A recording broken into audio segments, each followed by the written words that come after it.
All right, so digital innovation in procurement.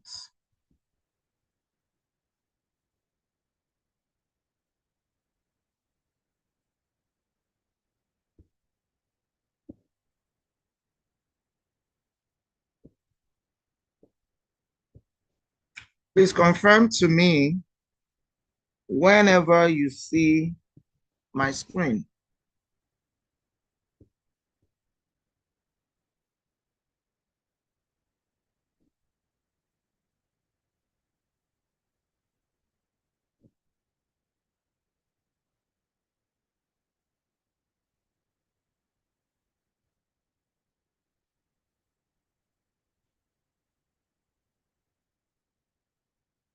Confirm to me if you can see my screen. Are you people not hearing me? I can see your screen I now. can see, man. It just came up now.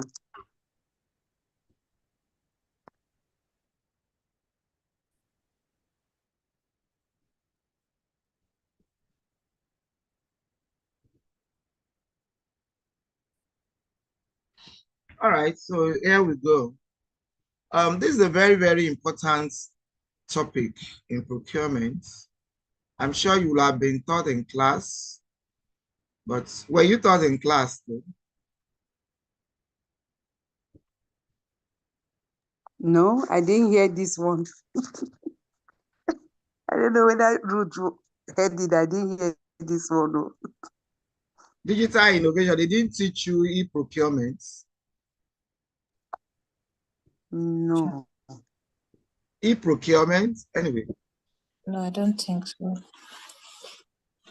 right, so digital innovation in procurement, we want to see how we can leverage technology and e-procurement for our strategic advantage.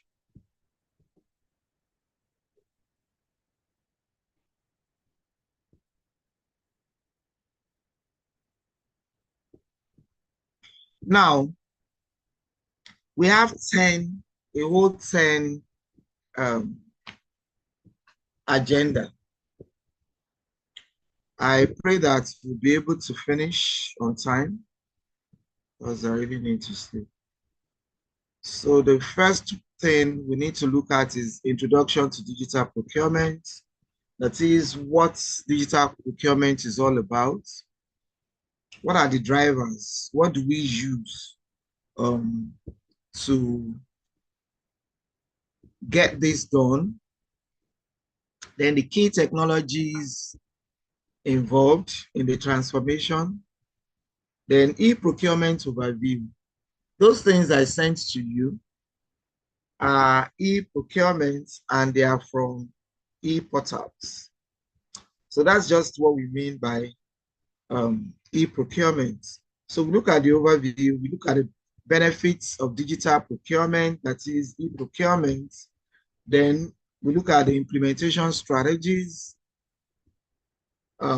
case studies, challenges and risks, future outlook, and then go to Q&A. Now, what is digital procurement?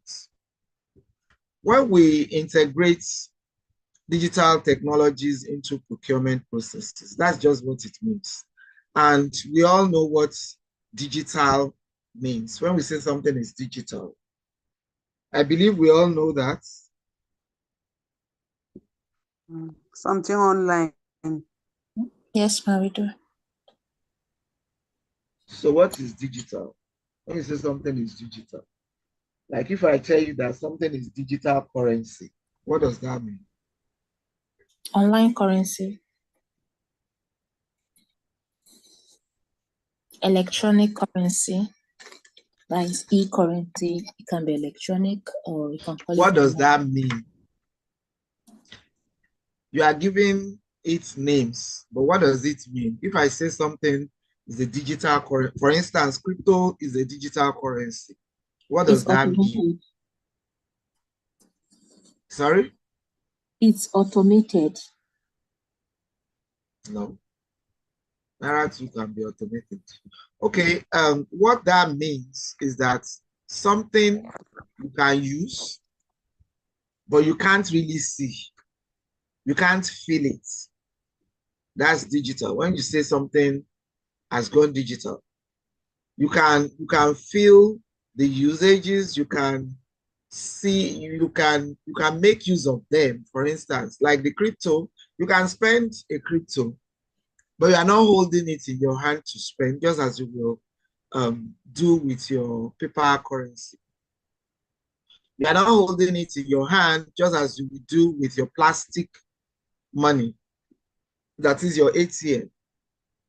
Okay, digital, it has value, you can use it, but you cannot hold it and you cannot see it.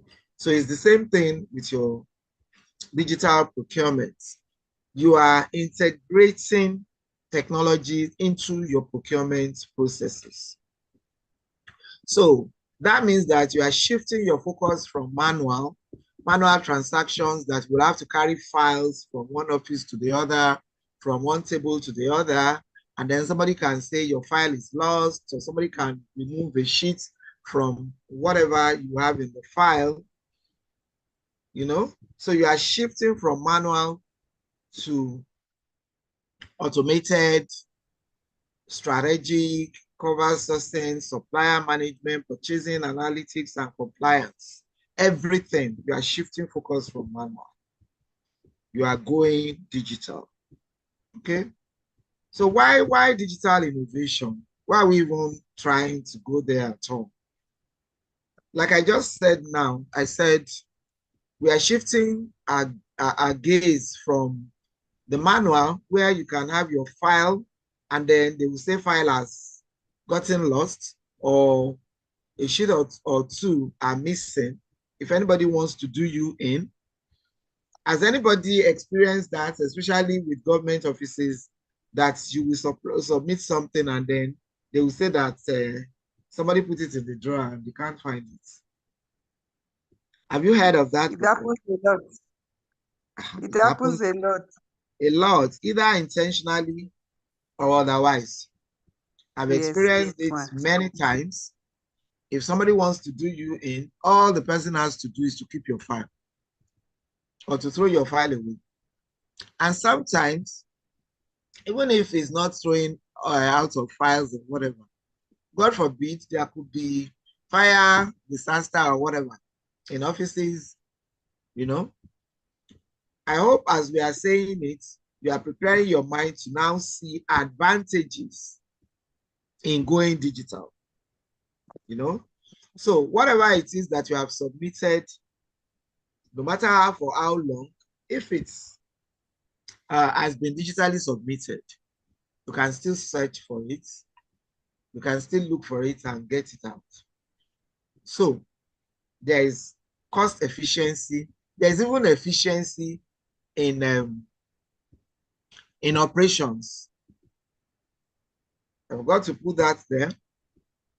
There is operational efficiency and there is risk reduction, like the one I talked to you about now, about fire outbreaks in offices. Sometimes they intentionally burn their offices so that there won't be any trace of whatever. But this had been reduced with digital innovation. Then demand for real-time insights and analytics. Real time, you can see what's happening real time. What are we really doing? How many applications did we collect? What did this person bring?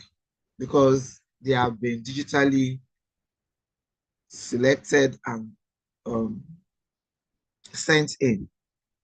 Then this will sort out global supply chain complexity.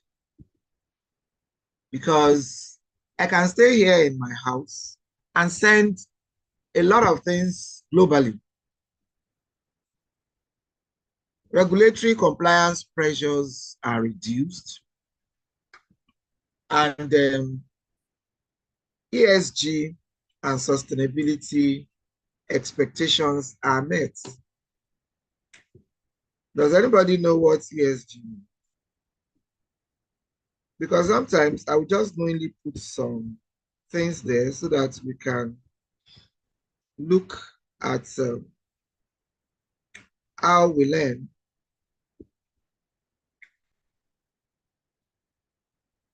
Without really checking Google. If you don't know, just let me know that you do not know so that we can move on. And I don't like the energy at this meeting, please. When I'm asking, I've been working all day, so I need to do this on time and go and rest. And I still have a prayer meeting for 12. So if you don't know something, just come up and say, I don't know. Answer questions as they are asked. Don't keep quiet for so long. And then we are just dragging. I don't like this. Sorry? I don't know it. So you I say, was not that you waiting now just for you keep to finish. quiet almost forever. No, Let's I be was smart. waiting for you to finish. Okay. So ESG just means environmental, social, and governance. ESG goals.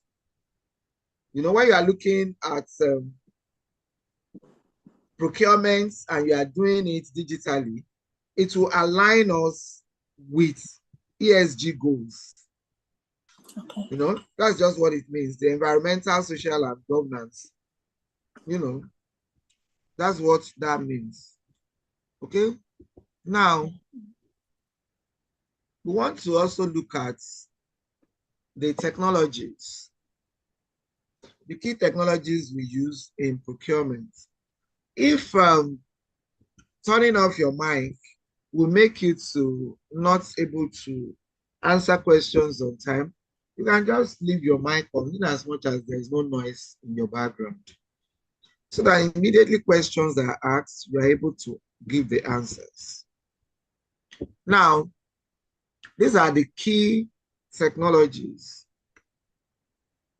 we use in transforming procurement. AI, of course, for predictive analytics and all of that, your spending analytics. Then robotic process automation, RPA, for repetitive task automation. Of course, blockchain. Blockchain gives us suppliers transparency, contract integrity, because that's just what blockchain is all about. It cannot be manipulated, you know? So we can use blockchain, we can use RPA, we can use AI. Then cloud computing, centralized assets. You know, even on your phones, you have cloud, you can save in the cloud so that everything can just be centralized in a place. Then Internet of Things, real-time tracking of goods, machine learning. You can use your machine learning to do fraud detection, demand forecasting, and all of that. These are the technologies we use in procurement: AI, RPA, blockchain, cloud computing, and these are the things they do: Internet of Things, machine learning, and all of that, and all of that. Now, this takes us to e-procurement because it's still under digital intervention. We use digital tools to manage procurement activities online. That's just what e-procurement is all about. All these digital tools that we have, that I have mentioned, we use them to manage procurement activities online. And this includes e-sourcing.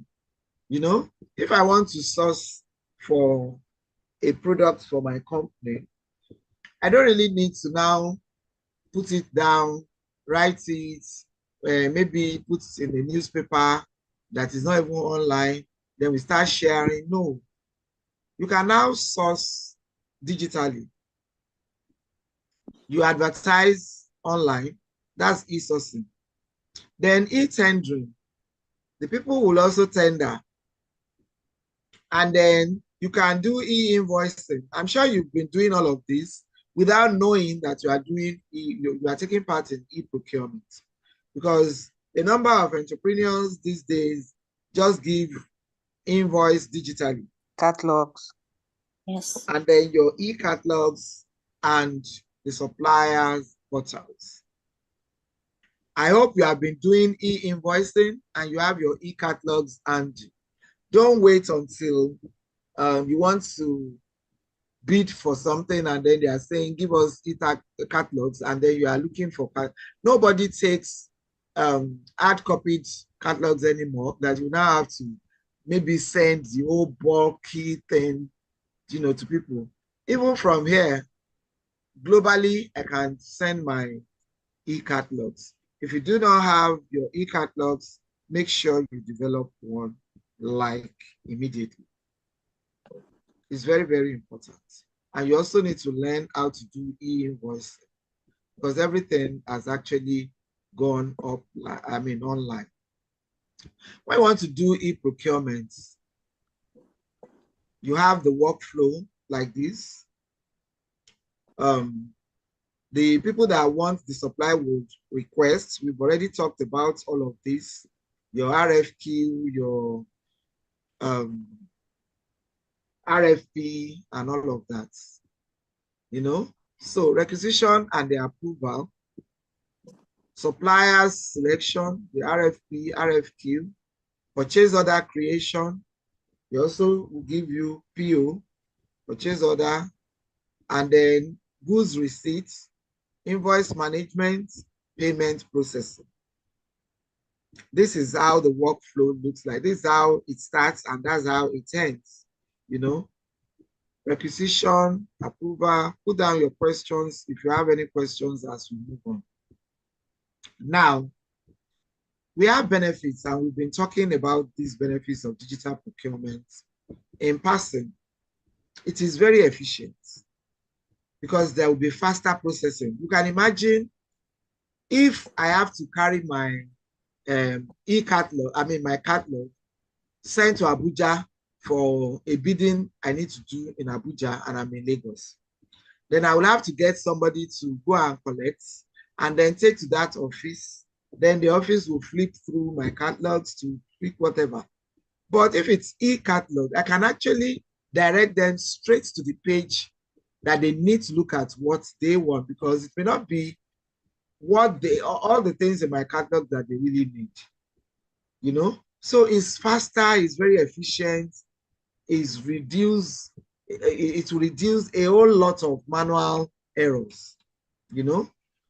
All the things when you are typing, you have typographical errors, you print it like that, but you can easily correct, you can easily edit if you are doing things digitally. It saves costs. Even in the carrying of my my catalog to wherever, even if it's from here, my office is in Ikeja. If I have to send my catalog to the island, I'll still transport it with money. So it's cost saving. It's cost saving, and you can see your spending, the visibility is there, and there's a lot of control. The compliance will be easy to get by because you have automated audits and reporting. There is transparency. Remember, we talked about the blockchain also as part of the interventions we use. Real-time tracking of activities, Then you have suppliers collaboration because there's a lot of communication and performance monitoring. So there isn't so much gap between the job takers. Very efficient. Okay. The steps when you are doing, I apologize. I hope I've made you guys co-hosts. I'm being warned that my internet is unstable. So step one,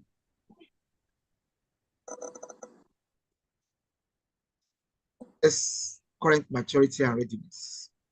If you have any noise in your background, please put off your audio because I can hear somebody dragging something at the background. Now, step two, you define the digital roadmap. How will it be? What will be your first thing to do? Just as we have just said. Then you select the right technology and vendor. already discussed the technologies. You have to choose the one or whoever wants to give you. Remember, you can do procurement with your business. So it's this all these things are talking to both you, and if you put yourself in the shoes of a supplier, it's also talking to you.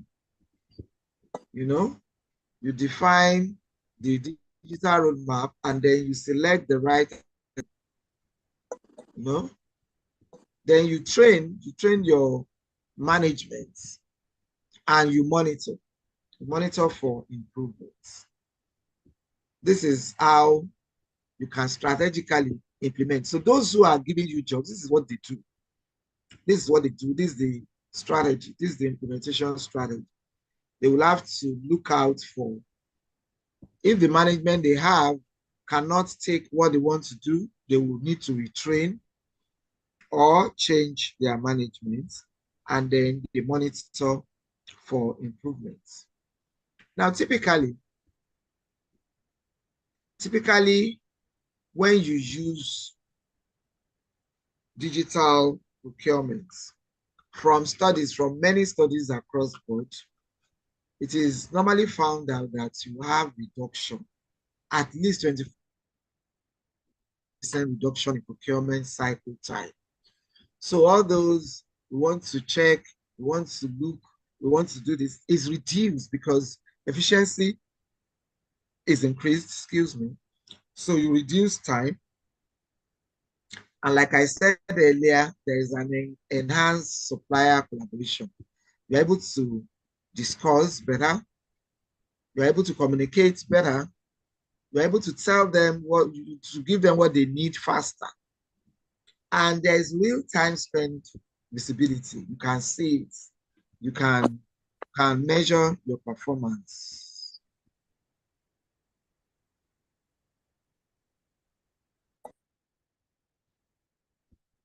You can measure your performance because you are seeing everything clearly. Now, because it has advantages, it doesn't mean that it doesn't also have challenges and risks. And the major one that we keep seeing every now and again is resistance to change. This is very natural with human beings. We have a culture that will resist a change. When they say we are not, I think I muted both of you. I muted you. I'm hearing this noise and I'm not enjoying it. If you mute yourself without raising your hand that you want to talk, I'll put you in the waiting room. Natasha, I'm talking to you.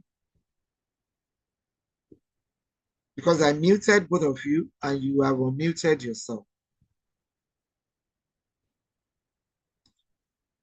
Natasha, mute your mic.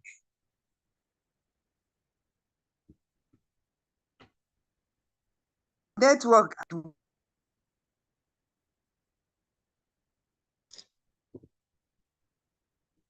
Network cannot unmute the mic you have muted, please.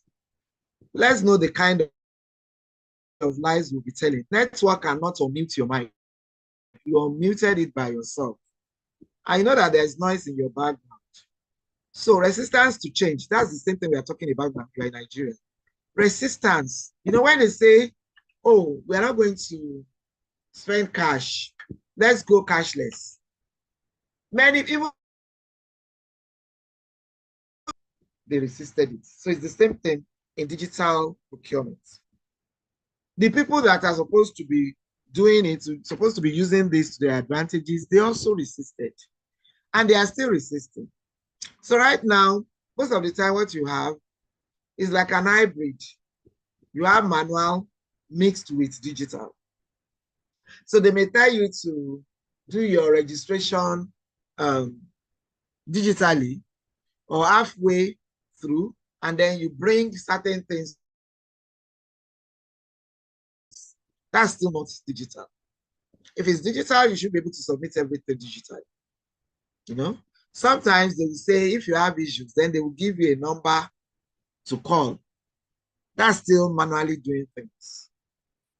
Because all of these, getting connected to people can also bring a whole lot of poor user adoption. Because this is where you now have people knowing, like if I call somebody now, say, oh, so it's you. Oh, have you forgotten? We went to the same school together, You have started getting too familiar, and there is no way will not probably yield to you instead of being objective in dealing with everyone. If it is digital, there won't be corruption like that because you are not even seeing the person you are dealing with. You are not feeling that person. You are only just seeing the documentations, and you are going through the documents and you are putting the ones that are useful, the ones that are not useful. But once you are able to connect physically, then most likely there will be poor adoption. Okay? So you have resistance to change. You have data integration issues, like there could be network issue, and then you are not able to do what you need to do, So all of this can affect the future of digital intervention. Okay. Cyber security concerns are also there. Then you have what we call vendor lock-in. Vendor lock-in. Vendor lock-in is when you are not even able to regularly review your vendor performance because you already have a lock-in. When a company depends on a single vendor, like for instance, the person that gives them their technology provider, it makes it very difficult to switch to other vendors once there is dependence. When they are too used to a certain vendor, then that's what we call vendor locking. And it's very risky because there will be limited flexibility. You may not know what others are doing. You don't even know whether that vendor is the best you can get. Even when the cost of that person is rising, you don't know because, and it can happen both ways, both the vendor and the vendee, if you can use that. The vendor may be increasing the price and you won't know. And you may not even know, they won't know when there's a new innovation. They won't be able to adopt newer and better solutions. These are some risks involved when you have vendor lock-in. And vendor lock-in is possible when you are using digital intervention, So this can be avoided really because they can choose open platforms. There's something that we call API. This is used mostly in blockchain technology. You have APIs. You can use plug and play solutions. You can actually also make sure that you have the exits clauses in the contract that you are signing with the vendors so that the vendors are not just there forever. So when you have exit clauses, you know how many years the vendors will be used, and so there won't be any lock-in, so that you can regularly review vendor performance and then you look out for alternatives. So we are also discussing this so that if you are a vendor for a business and they are telling you that you should come and sign the time so that you can have an exit timing. It's not a bad idea. It's just so that they don't have vendor locking, you know. Sometimes also, they may say they want to review their vendor performances and because they want to bring in alternatives. You may still make it back on their list if when they review your performance, you have been doing well. This is why you have to be up and doing when you are a vendor.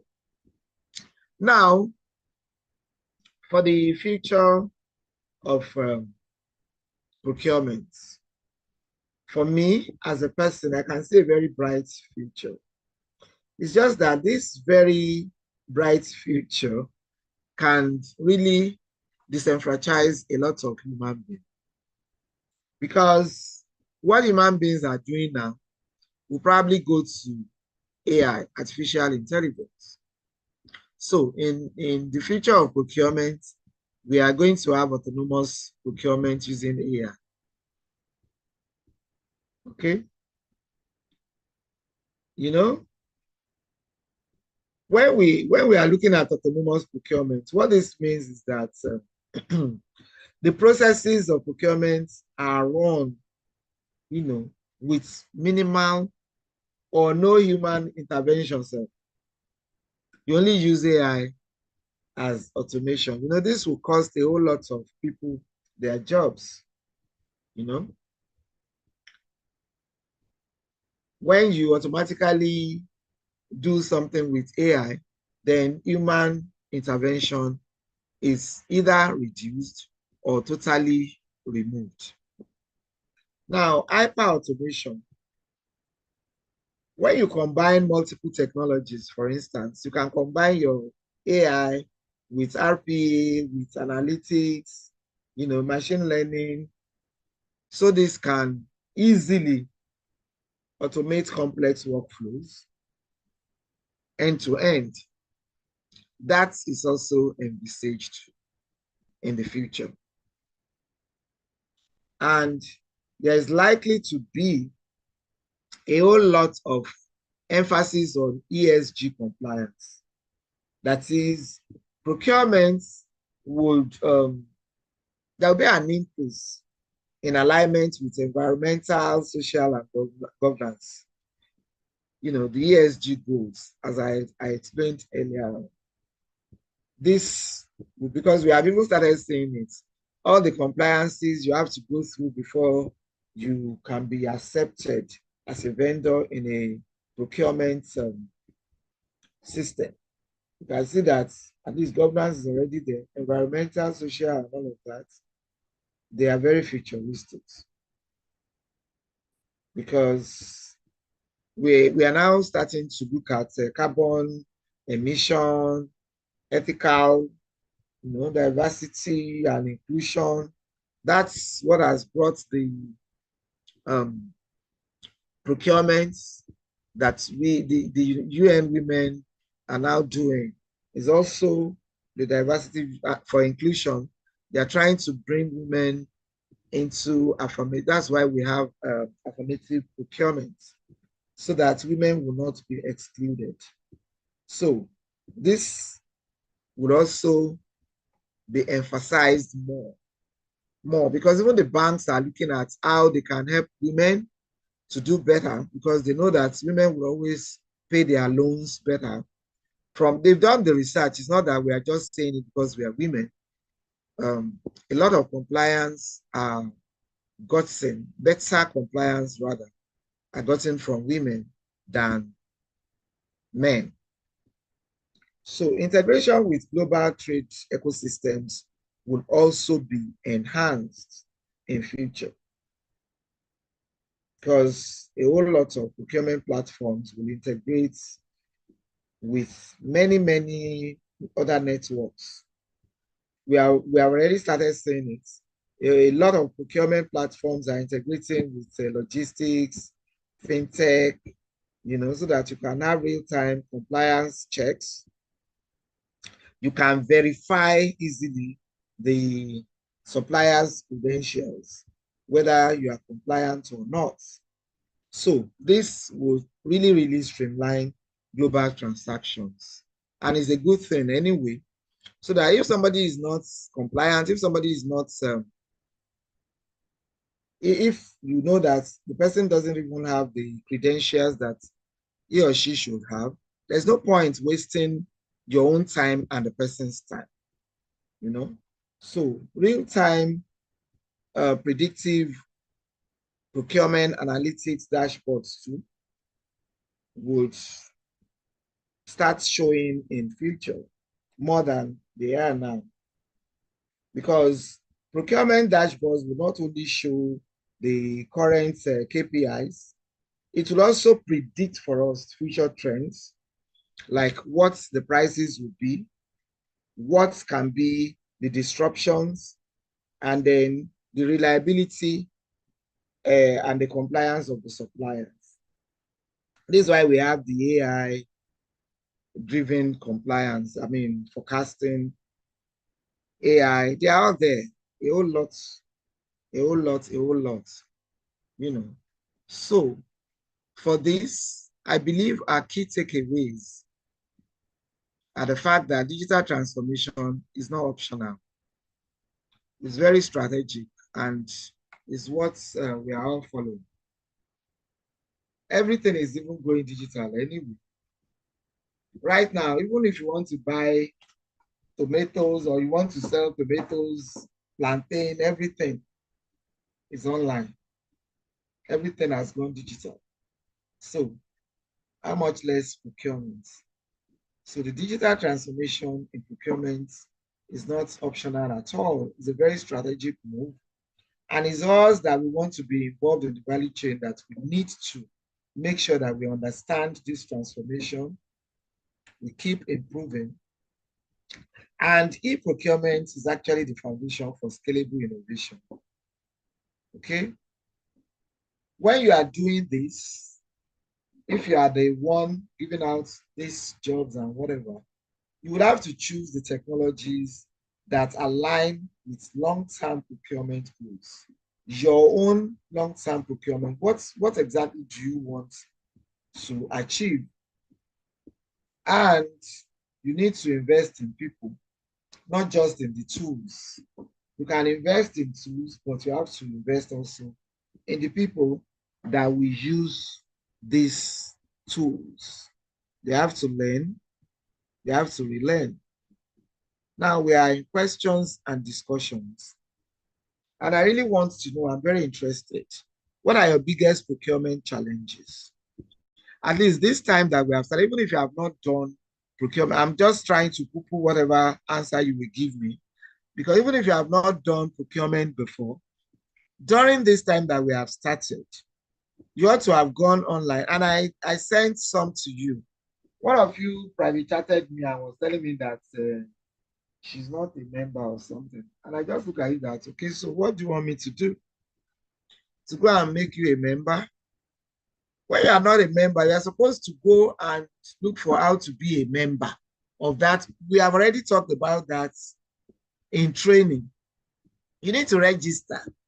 You need to be part of the platforms before you can make use of the opportunities they are in. So what are your biggest procurement challenges? Tell me. One after the other.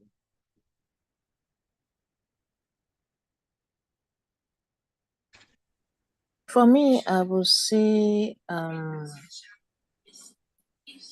logistics. That is one of the biggest procurement challenge because one, I can get all the procurements from the beginning, sending my bidding, get the bidding, and get everything done. But what have been a challenge for me, because you taught us that procurement is not just external, even for our businesses, we procure things, we also send things to customers and the rest of it. So one of the challenges I've been facing so far have been logistics, sending them to the customer. Sometimes it gets delayed, and sometimes we lose customers due to those processes. So for me, that have been my biggest challenge. So how have you been solving it? What are you looking at in solving it? And when you say logistics is a problem, sending things from a place to the other. There are so many means of sending goods, right? So if the one you are using is not working, have you thought of changing? Yes, I have used several alternatives. The initial way I was using, the customers complained that it was a bit pricey. So we decided to use the one that was As you are comfortable. talking to us about this, let us be mentioning the means so that we can really see, Okay, whether those customers are worth your while or not. What okay. are the When I started, initial means you were using? I was using GIG logistics, but they Okay. complained about it being pricey. So I decided to use the normal logistics at the park. But the issue with those logistics is that if they tell you 2 days, for GIG, we know that it's 4 working days, they'll get their goods down to their doorstep. But for this other conventional or unconventional logistics, if they tell you 2 or 3 days, know that it's 7 days, sometimes 5 days, sometimes 8 days, and you keep calling and calling. And in some cases, they switch off their phone. You can't communicate to your customer because you don't know what to tell them. And Okay, so yeah, when they tell you 4 days, and you know that there are 4 days from experience had extended to 8 days, 10 days. So you too, you will tell your customers 4 days. sometimes their 4 days is 4 days. So normally I give my customers 5 days, not even 4 days. But in some cases, it will extend to 7, 8 So days. that's Like the not last, strategic. The okay. the lack of strategy is from you. And that's where I'm going. You are supposed to under promise and over deliver. I hope you know that. In every step you take in your business, you are supposed to under promise and over deliver.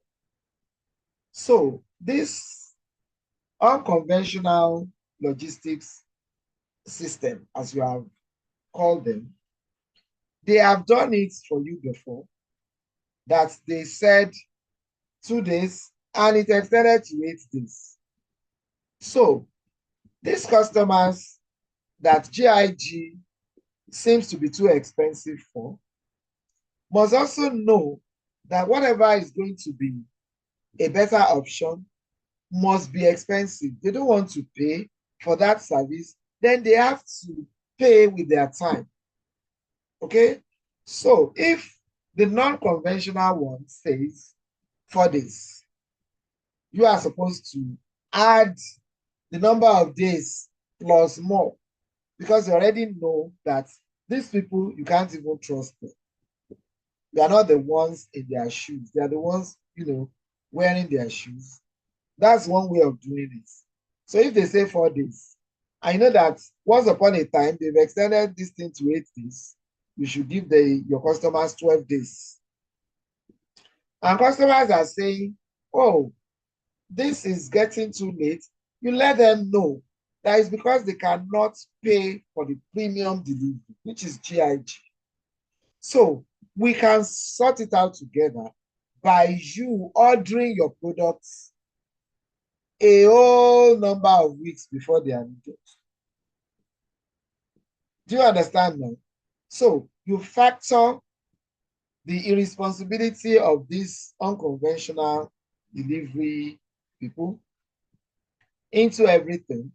On the other side, you allow your customer to understand it, that it is their inability to pay for premium that will now make us to go for this. So please, you are not saying it arrogantly.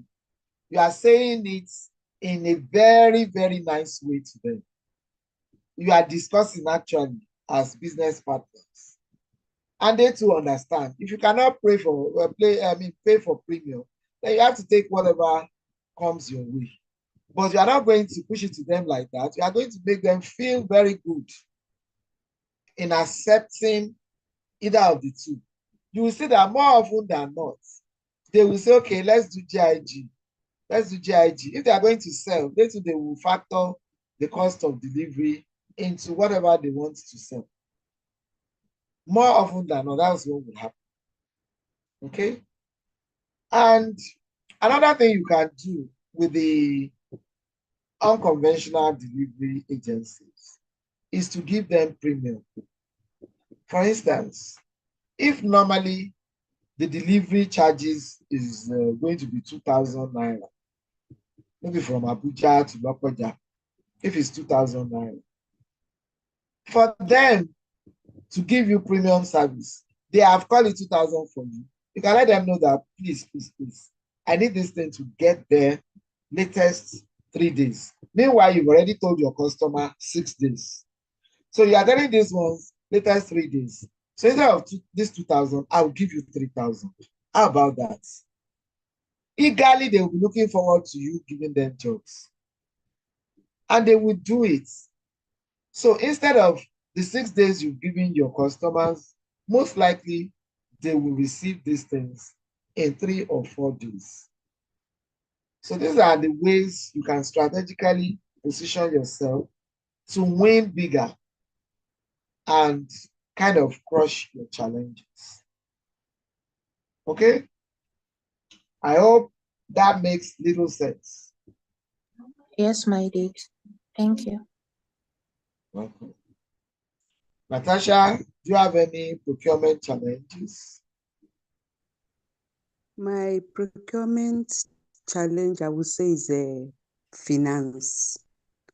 Why will I say finance? Sometimes I may have a product, maybe like 2 or 3 items, and someone will walk in to buy more.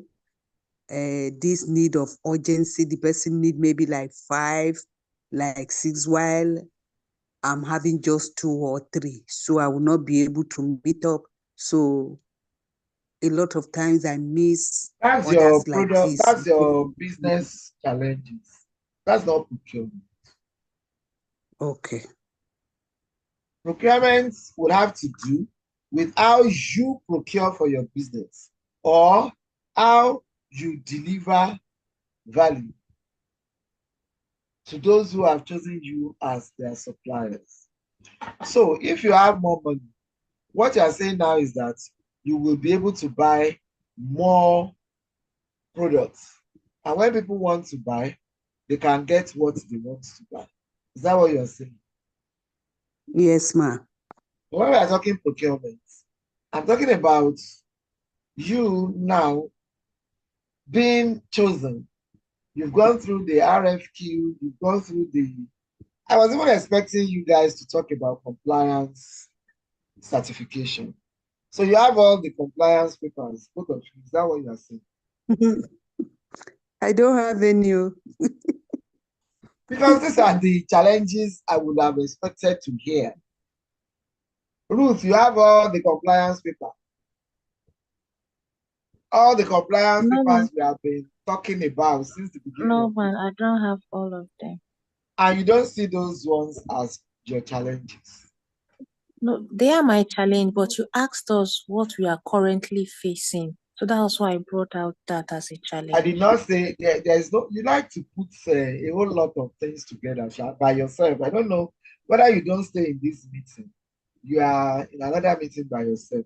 What I asked is right in front of us. Questions and discussion. What are your biggest procurement challenges? I did not say what are you currently. In fact, if I even say what are you currently facing, it's still the same thing. Is it not a current challenge that you Yes, don't ma. have the papers you are supposed to? Because if today now, you have a procurement process and they say, oh yeah, go and bring your papers, your tax papers, your registration documentations, your BPP, do you have all of them? Your tax, do you have? No, I only have tax. I don't have others. Because it's how you guys are going to make money that you are pushing out. Somebody said logistics. Okay. Logistics, we've talked about logistics because I know that logistics can actually be a challenge even in procurement value chain, because when you have these jobs and you are now going to supply, you must have an A-class logistics, for you to be able to get through. Otherwise, you may miss it because everything is time-based. When they are giving you the procurement, they will have put there this agree that you are supplying in 3 weeks.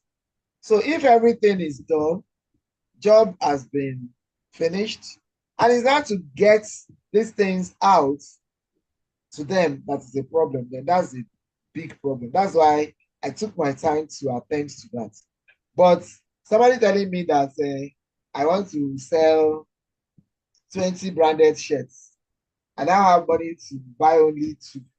Then somebody walked into my shop. That's not what I'm saying. That's a business challenge. That's a financial challenge. But let me even speak to that as well. Do you know that you can use other people's money for your business? What Yes, we ma, call I know that. OPM, other people's money. Do you know? Yes, ma. Yes. So Natasha that is calling that an issue. It's not really an Yes, issue. that's those. You can use their own money. Somebody wants, maybe you are selling flask. You have flask to sell. And this person wants 40 cartons of flask. But you have only 10. You are giving this person the 10, and you are telling this person, you are not going to tell the person that it's because you don't have money. You tell the person, deposit money for the rest. You can go with these 10 cartons. Deposit like 75% for the remaining, because it is your deposit that will give me the assurance that you are coming back. So this person is looking at it that it's because of trust. It's because you want to build that trust. It's because you want to be reassured that the person is coming back. They will, except they don't need what they want to buy, they will give you deposits. And it is their deposit that you will carry to where you are going to buy the thing. If the money is not even enough, you are doing deposit and the person is giving you everything. Especially if you have already built trust with your suppliers. So you use other people's money for all these things. It's not everything, it's not every time that you have to go to bank and then they will go and give you some high interest rates and you're not making anything. In fact, if you don't learn to leverage on your customers' trust for you to use their money to trade, you may enter into deep shit. Because if this person is saying, I want 40 cartons of flask, and you have only 10, and you allow the person to go with the 10, and the person paid only for 10, you now carry yourself to the bank to go and borrow money. This human being may not come back. And you have already borrowed money with interest to buy what the person says he or she wants to buy. It may not come back. There could be many reasons for the person not to come back. But if the person has deposited a certain percentage, that's a guarantee, at least maybe 95% that the person will come back. And like we have discussed earlier on, when you are doing such a thing, that's a contract. You must be sure that it's properly documented. Because somebody that doesn't, maybe the person has seen it cheaper elsewhere, may buy there and then come to you that I want my money back. If there is nothing backing the transaction in form of written contracts signed that deposits are not refunded, then you may have to be able to return the money to the person. So you see, everything is intertwined. What you can see how what you have learned before is coming into what we are learning now. So they are all just together. When they put the syllabus, is because we know that what you are learning initially will still be hand as we go along. Now, which digital tools have you explored or adopted? We have already talked about some of the digital tools you can use. Even if you have not used them before, which ones have you heard of before? The one that is common to me is the invoice of a thing.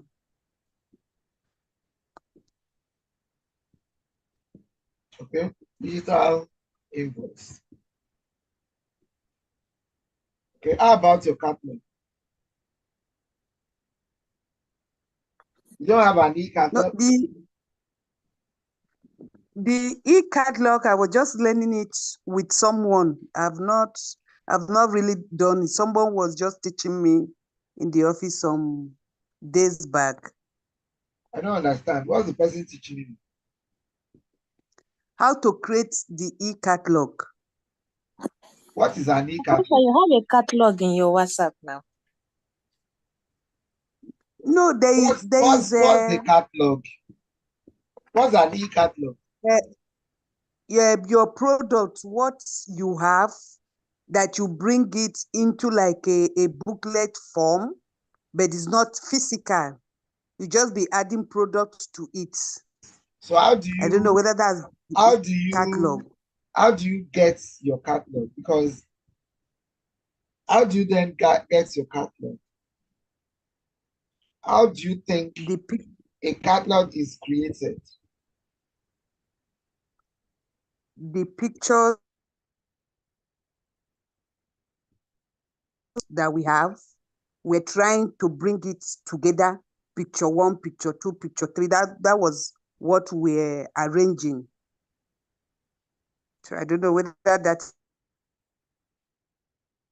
so when we are talking about catalog. a catalog in procurement, there isn't any big deal. It's just like when you want to have your physical catalog, all you do is that you take pictures of what you have, just like you have said, your products. You take the pictures, you send these pictures to your printer.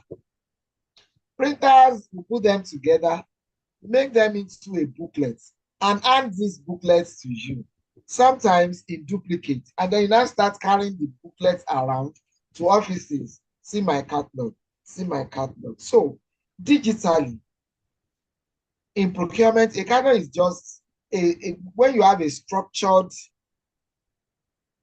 digital products, digital list of your products or services. It doesn't even really need to be products alone, that you can supply, that they can purchase from you. So it's an online, it's like your online booklet that you are carrying, that you have been used to carrying around. So I don't know why you really need somebody to be teaching you. That's why I asked this question anyway. That's why I asked the question. Because all you need for your procurement catalog is your product or service description. Then your prices. You have the images. If you like, you may not put prices. For instance, in my own kind of business, I don't put prices because prices will change unannounced. Okay? Prices may change unannounced, and once you have already sent it in, they too, it's not because they want to be mad or they want to be cruel. They will have calculated whatever they want to spend with what you have sent to them. So if prices change, you are not able to go back to say, oh, because the people will be looking at you as if you have no integrity. So ordinarily, I don't even bother. I don't put prices. So when they are ready and they are asking me the prices for this or that, then I will send the quotation, the RFQ to them. Okay, so all you need are the pictures, images of your products or your services. For instance, I'm into cleaning as well. So the services, you can have pictures of your services, you can have images of your services, where somebody is cleaning, where somebody is trying to scale off some things on tiles and stuff like that. Those can appear in your e-catalog. Okay, so the descriptions and stuff. It doesn't really need somebody to now have to sit you down and start teaching you. You know, when you have your e-catalog, it is standard. It is standard. There's efficiency because you are very quick in sending it out. You know, you are more visible online because you can easily send it out. And there's also accuracy. Okay, so this are some of the reasons why you need to have your e-catalog. So you can also explore, if you are the one giving out this, or even if people are giving you can explore the AI option, artificial intelligence. You can look at this and so many others. Blockchain, I use blockchain. I have been used to blockchain because I'm into cryptos, and there's no way you are in crypto and you don't learn. As a matter of fact, I train in blockchain technology as well. I'm supposed to be on a training on a platform. It's your own training that has taken this. I'm supposed to be training in blockchain technology right now. I'll just go back there to give them an excuse that we can't train today. So I use blockchain in as an adoption as well. And you can use it because it gives accuracy, transparency. And thankfully to God, we have come to the end of the training. We have already asked questions, except if anybody has any other question that we have not answered. Any question? We have spent exactly 1 hour, and that's what we should do.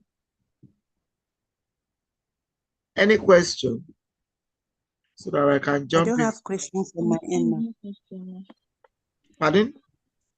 No question. Okay. So we can call it a day. When I stop sharing, and then we can end the meeting for all. All right. Thank you Thank you. so much.